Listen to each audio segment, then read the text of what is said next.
কি বুঝলেন doctor? Doctor স্টেথোস্কোপটা খুলে ডেস্কের উপর রাখলেন। এরপর নিজের চেয়ারে বসে শোভনের মুখোমুখি হয়ে বসলেন। গভীর উৎকণ্ঠা নিয়ে বসে থাকা শোভনের দিকে তাকিয়ে তিনি বললেন, আপনার স্ত্রী একটা কঠিন মানসিক রোগে ভুগছে। এই রোগটার নাম সিজোথ্রেনিয়া। ডক্টরের কথা শুনে শোভনের উদ্বেগ আরও বেড়ে গেল। সে এমন কিছু একটি আশা করেছিল। এই রোগে আক্রান্ত রোগীরা খুব বেশি হ্যালোসিনেশনে ভোগে, কারোর সাথে মিশতে চায় না, নিজের মতো করে থাকতে পছন্দ করে। তাদের অনুভূতি, আচরণ সব আলাদা। এই যে আপনি বললেন আপনার স্ত্রী নিজে নিজে কথা বলেন, হাসেন, কাঁদেন, তিনি মূলত এই রোগে আক্রান্ত। এইসব রোগীরা একটা মানুষের অস্তিত্ব তৈরি করেন নিজের মনের অজান্তেই, তারপর সেই মানুষটার সাথে কথা বলেন, এমনকি তিনি ওই মানুষটাকে দেখতেও পান। শোভন পুরো ঘেমে গেছে। সে বুঝতে পেরেছে মিতি কাকে দেখতে পায়, কার সঙ্গে কথা বলে। সমস্যা এটাই যে তারা বুঝতে পারে না যে তারা আসলে একটা রোগে ভুগছে। তাদের কাছে এসব সত্যি মনে হয়। এই রোগ থেকে ওকে কীভাবে বের করে আনবো ডক্টর? বলছি শুনুন। কেবিনের বাইরে দাঁড়িয়ে ওদের সব কথা শুনতে পেলাম আমি। আমি যে দরজার আড়ালে দাঁড়িয়ে আছি সেটা ওরা খেয়াল করেনি। ওদের কথা শুনতে আর ইচ্ছে করলো না আমার। দরজার কাছ থেকে সরে আসলাম। হঠাৎ আমার মেয়ে রিনা এসে আমাকে জিজ্ঞেস করলো, মাম্মা, মাম্মা, তোমার কি হয়েছে? আমার হাত ধরে জিজ্ঞেস করলো রিনা। না, আমার কিছুই হয়নি মামুনি। তোমার পাপার ধারণা আমার গুরুতর একটা রোগ হয়েছে। এটা তোমার পাপার ভুল ধারণা। ও মাম্মাম, আমি একটু ওদিকে গিয়ে খেলি। আচ্ছা যাও, তবে বেশি দূর যাবে না কিন্তু। ওকে মাম্মা। রিনা হাতে থাকা পুতুল নিয়ে দৌড়ে খানিকটা দূরে গিয়ে খেলা করতে শুরু করলো। রিনাকে ভুল কিছুই বলিনি আমি। শোভনের ধারণাই ভুল। আমার কিচ্ছু হয়নি, আমি একদম সুস্থ। হঠাৎ কাঁধে কারো স্পর্শ পেলাম আমি। বুঝলাম এটা কে। হাসি মুখে পিছন ফিরে তাকালাম। একা একা দাঁড়িয়ে কি করছে আমিতে সোনাটা? কই, কিছু করছিলাম না তো। হাসি মুখে জবাব দিলাম আমি। সে আমার হাত ধরে আমাকে বারান্দার দিকে নিয়ে গেল। আমি ওর কাঁধে মাথা রেখে ওর বাহু চাপটে ধরে দাঁড়ালাম। মিতি, তোমার মনে আছে আমাদের সম্পর্কে শুরুটা? হ্যাঁ আকাশ, আমার মনে আছে। আমি কি কখনো ভুলে যেতে পারি? আকাশও হাসলো। হাসিটা আমার বুকে গিয়ে বিঁধল। ওর হাসি কেন এত মনোমুগ্ধকর! ওর হাসিতে আমি ভুলে গেলাম সব কিছু। চলে গেলাম পুরনো সেই মিষ্টি মধুর স্মৃতিগুলোতে। এই ছেলে, আপনার সমস্যা কি? হ্যাঁ, আজকেও আমাকে ফলো করছেন কেন? আমার প্রশ্নে আকাশ ভয় ভয় উত্তর দিল। তুমি তো বলেছিলে আজকে উত্তর দেবে। তুমি আমার প্রপোজালে রাজি কিনা? ওর কথা শেষ হতে না হতেই আমি আবার বলে উঠলাম, না, রাজি না। আকাশের চেহারাটা দেখে তখন মনে হলো সে এক্ষুনি হার্ট অ্যাটাক করবে। মনে মনে হাসলাম আমি অনেকটা। আকাশ করুণ মুখ করে জিজ্ঞেস করলো, কেন? কেন জানেন না? আপনি কি বলেছিলেন আপনি সারা জীবন আমার পিছনে ঘুরতেও রাজি, কিন্তু আজ পর্যন্ত একবারও তো আমি আপনাকে কই আমার পিছনে ঘুরতে দেখলাম না। আকাশ বোকার মতো মুখ করে মিনমিন করে বলল, কিন্তু আমি তো রোজই তোমার পেছনে করি। না, মোটেও ঘোরেন না। আপনি আমার পিছে হাঁটেন, একদমই ঘোরেন না। আমার কথা বুঝতে আকাশের বেশ কিছুক্ষণ সময় লাগলো। এরপর বুঝতে পেরে সে প্রতিবাদের সুরে বলে উঠল, কিন্তু আমি তো ওইটা মেন করে বলিনি। আপনি এটা মিন না করলেও আমি তো এটাই ধরেছি। নাও গেট লস্ট। বলেই চলে আসতে নিলে ও আমাকে আবার ডাকলো। মিতি শোনো। মুচকি হেসে পিছনে ওর দিকে ঘুরলাম, কিন্তু গম্ভীর হয়ে বললাম, হুম, বলুন। তুমি যদি চাও তো আমি সত্যি সত্যি তোমার পেছনে ঘুরবো। তবু প্লিজ আমাকে রিজেক্ট করো না, আমি মরে যাবো। ঠিক আছে, তবে তাই হোক। সেদিন বিকেলে সারাটা পথ ও আমার পিছে পিছে ঘুরতে ঘুরতে এসেছিল। রাস্তায় থাকা মানুষগুলো কেউ কেউ ওর দিকে চোখে বিস্ময় নিয়ে তাকিয়েছিল, আবার কেউ কেউ ওকে দেখে খুব হেসেছিল। এত কিছুর মধ্যেও ও থামেনি। বাড়ির কাছে আসতেই আমি থেমে গিয়ে ওকেও থামতে বললাম। বেচারা মাথা ধরে টলতে টলতে আমার সামনে এসে দাঁড়ায়। আমি মুচকি হেসে বলি, আচ্ছা, তুমি এত পাগল কেন বলো তো? আমি তো মজা করে বলেছি, তাই বলে সেটাই করতে হবে?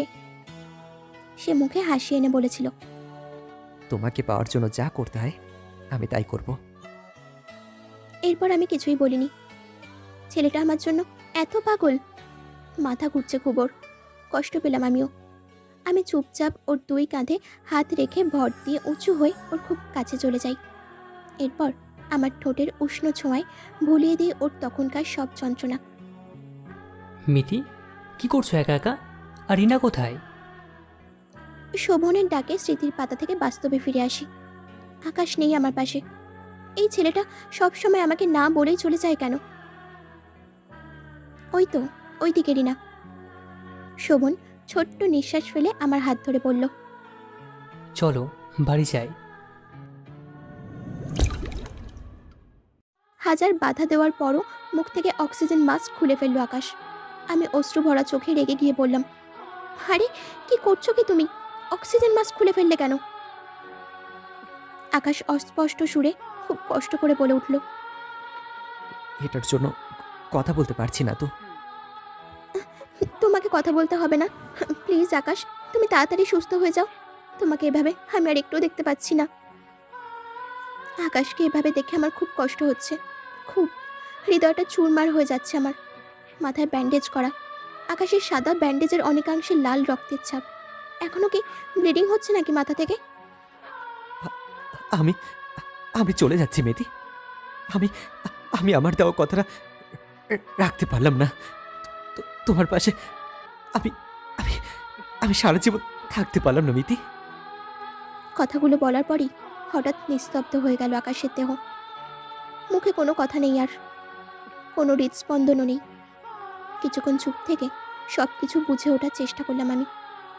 এরপর বুঝে ওঠার সাথে সাথেই আকাশের বুকে ঝাঁপিয়ে পড়লাম। আকাশ বলে জোরে চিৎকার করে উঠলাম আমি। মিতি, তুমি ঠিক আছো? হঠাৎ ঘুম থেকে এভাবে চিৎকার করে জেগে উঠলে যে? বিছানায় বসে দরদর করে ঘামছি আমি। শোভনের প্রশ্ন শুনে ওর দিকে ভয়ার্ত চোখে তাকালাম। আজ হঠাৎ এই স্বপ্ন দেখার মানে কি? কয়েক বছর আগের সেই ঘটনা আজ স্বপ্ন হিসাবে আমার সামনে আসলো কেন? আকাশ আমাকে ছেড়ে চলে যাচ্ছে শোভন, ও আমাকে ছেড়ে চলে যাচ্ছে। প্লিজ ওকে আটকাও শোভন, আটকাও না ওকে প্লিজ। আমার চোখ ভিজে উঠেছে, শরীর কাঁপছে। শোভন আমাকে ওর বুকের মাঝে জড়িয়ে নিয়ে শান্ত করার চেষ্টা করলো। মিতি প্লিজ শান্ত হও। কি করে শান্ত হব আমি? আকাশ আমাকে ছেড়ে চলে যাচ্ছে আর তুমি আমাকে শান্ত হতে বলছো? শোভন দীর্ঘ একটা নিঃশ্বাস ছেড়ে বলল, আকাশ তোমাকে অনেক আগে ছেড়ে চলে গেছে মিতি। 7 বছর আগেই ওর অ্যাক্সিডেন্টে মারা গেছে। রেগে গিয়ে এক ঝটকায় নিজেকে শোভনের থেকে ছাড়ালাম আমি। মাথা খারাপ হয়ে গেছে নাকি ওর? আমার আকাশ আমাকে ছেড়ে চলে যায়নি, একদমই যায়নি। আকাশ আমাকে ছেড়ে চলে যায়নি, তুমি মিথ্যে বলছো।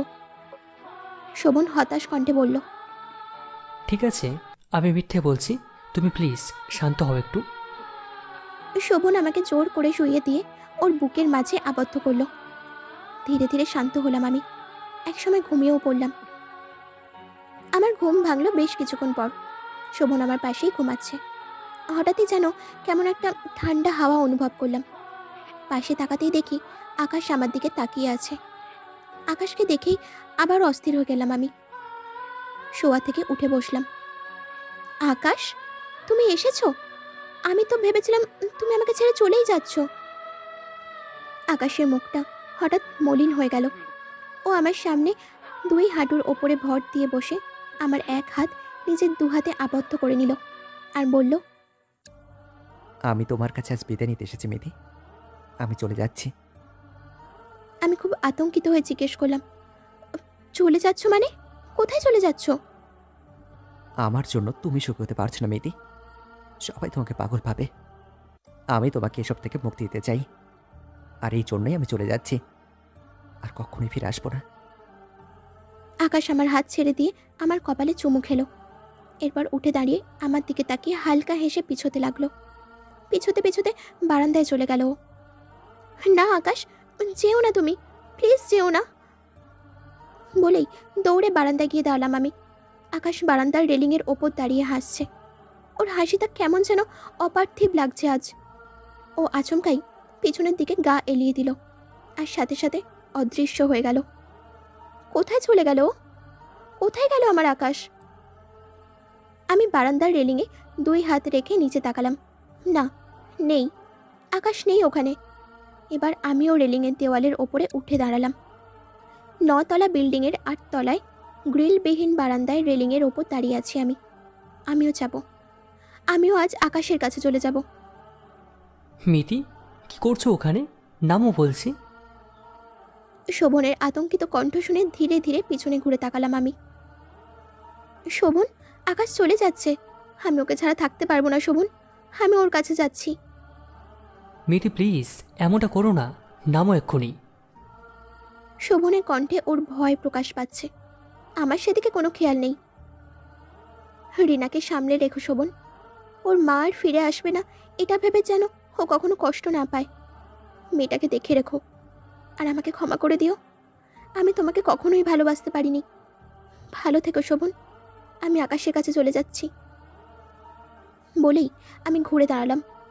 শোভন আমাকে ডেকেই চলেছে, কিন্তু কাছে আসার সাহস পাচ্ছে না। আমি আকাশের দিকে তাকিয়ে চোখ বন্ধ করে 2 হাত দুদিকে মেলে দিলাম আর বললাম, আমি আসছি আকাশ, আমি তোমার কাছে ফিরে আসছি। কি করে ভাবলে তোমাকে ছাড়া আমি সুখে থাকবো? আমি তোমার ভুল ভাঙাতে যাচ্ছি। তুমি বিহীন এই জীবনের কোনো মানে নেই। ভালোবাসি তোমাকে খুব, তাই তো এখনো তোমার কাছেই যাব। হ্যাঁ আকাশ, আমি যাব তোমার কাছে। সামনের দিকে পা বাড়াতেই মনে হলো যেন আমি উঠছি। হ্যাঁ, উঠছি আমি। আমি আসছি তোমার কাছে আকাশ। এই তো আর শুধু একটু পথ বাকি, আর একটু পরেই আবার তোমার সাথে দেখা হবে।